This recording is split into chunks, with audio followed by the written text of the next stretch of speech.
Indian economic updates. India's electronics manufacturing sector, growing at a robust 25 to 30% annually, is projected to create 12 million jobs by FY28 but faces a talent shortfall of 10 million trained professionals. Key gaps exist in fields like communication, consumer, industrial, and aerospace electronics, as well as manufacturing and design. The industry struggles with a lack of technical expertise in areas crucial for innovation, such as semiconductor processes, robotics, IoT, and green manufacturing. A misalignment between academic programs and industry needs exacerbates this issue, with educational systems lagging behind technological advancements.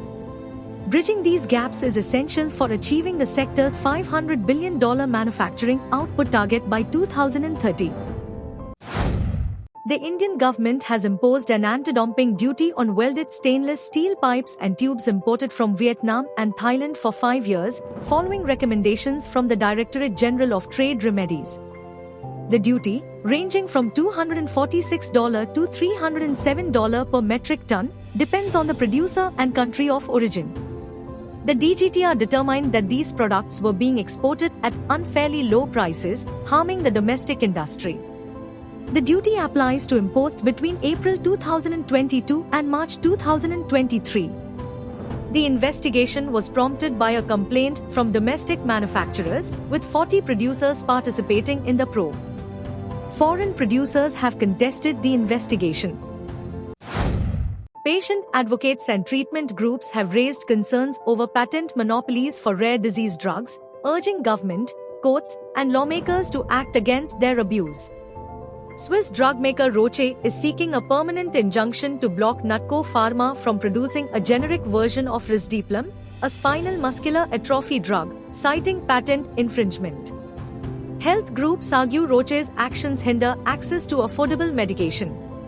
Roche's patent for Risdiplam runs until 2035, with the drug costing about 6 lakh per bottle, though production costs suggest it could be far cheaper. Advocates are calling for government intervention to support generic production and competitive pricing for rare disease treatments in India and low-income countries. Several Indian wearables brands, including Play, Wings, Wingjoy, and Riversong, have exited the once booming smartwatch market due to declining demand.